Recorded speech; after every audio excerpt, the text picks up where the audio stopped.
Hi friends, welcome to Mahika truths. దీపారాధన చేసిన తర్వాత చాలామంది పూజ గది తలుపులు మూసేస్తారు. అసలు పూజ గది తలుపులు తెరిచి ఉంచాలా లేదా అనే సందేహం చాలామందికి ఉంటుంది. ఇంట్లో పవిత్రమైన ప్రదేశం పూజ గది. ప్రతి ఒక్కరూ తమ స్తోమతకు తగినట్టుగా పూజ గది ఏర్పాటు చేసుకుంటారు. లేదంటే ఒక అల్మారా అయిన దేవుడి చిత్రపటాలు, విగ్రహాలు పెట్టుకునేందుకు ఏర్పాటు చేస్తారు. పూజ గదికి కొంతమంది 2 తలుపులు ఉండేలా పెట్టుకుంటే మరికొందరు ఒక తలుపు పెడతారు. పూజ గది విడిగా లేని వారు కట్టెను కూడా వేసుకుంటారు. పూజ గది వాస్తు. పూజ గదికి వేసే తలుపులకి చిన్న గంటలు ఉన్న డిజైన్తో చేయించుకుంటారు. నిత్యం దీపారాధన చేస్తూ ఉంటే ఆ ఇంటి మీద దేవతల ఆశీర్వాదం ఉంటుందని నమ్ముతారు. వాస్తు ప్రకారం పూజ గది నిర్మించుకోవడం చాలా ముఖ్యం. ఈశాన్యం, తూర్పు, ఉత్తర దిక్కులు పూజ గదికి అనుకూలమని నిపుణులు చెబుతున్నారు. మరీ ముఖ్యంగా ఈశాన్యం ఈశ్వరుని స్థానం అంటారు. అందుకే ఆ మూలన పూజ గది పెట్టుకుంటే అదృష్టం పొందుతారు. ఈశాన్య దిక్కులో పూజ గది పెట్టుకోవడం కుదరకపోతే తూర్పు లేదా ఉత్తర దిక్కులో పెట్టుకోవచ్చు. నైరుతి, ఆగ్నేయ దిశలలో పూజ గది అస్సలు పెట్టుకోకూడదు. పూజ గది తలుపు మూసి ఉంచాలా? మనసుకి ప్రశాంతతనిచ్చే మందిరం పూజ గది. దీపారాధన చేసుకున్న తర్వాత చాలామంది పూజ గది తలుపులు మూసేసి ఉంచుతారు. నిజానికి పూజ గది తలుపులు మూసి ఉంచాలా లేదంటే తెరిచి ఉంచాలనే సందేహం చాలామందికి ఉంటుంది. దేవుడి గదికి తాళం వేయడం, తలుపులు మూసి ఉంచడం అస్సలు చేయకూడదు.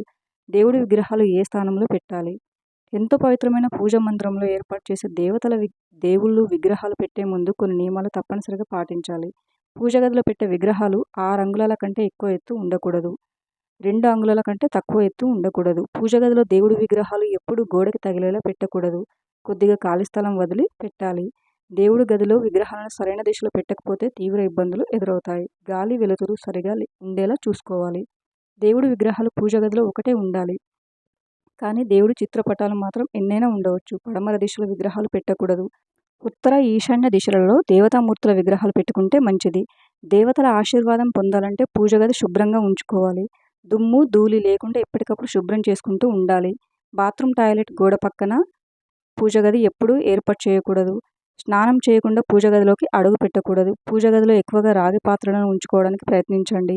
ఈ గది ఎప్పుడు చిందరవందరగా ఉండకూడదు. పూజకు ఉపయోగించిన పువ్వులు వాడిపోయిన, ఎండిపోయిన వాటిని వెంటనే తొలగించాలి. దేవతామూర్తుల ప్రతిమలతో పాటు ఇంటి పెద్దలు, పూర్వీకుల ఫోటోలు పూజ గదిలో అస్సలు పెట్టుకోకూడదు. పగిలిన విగ్రహాలు ఉంటే వాటిని వెంటనే తొలగించాలి. వాటి స్థానంలో కొత్తవి పెట్టాలి. విరిగిపోయిన విగ్రహాలు గుడిలో లేదంటే ఏదైనా నదిలో నిమజ్జనం చేయాలి. Thank you for watching friends. ఈ వీడియో కనుక మీకు నచ్చినట్లయితే వీడియోని లైక్ చేసి మరిన్ని వీడియోస్ కోసం మా ఛానల్ని సబ్స్క్రైబ్ చేసుకోండి.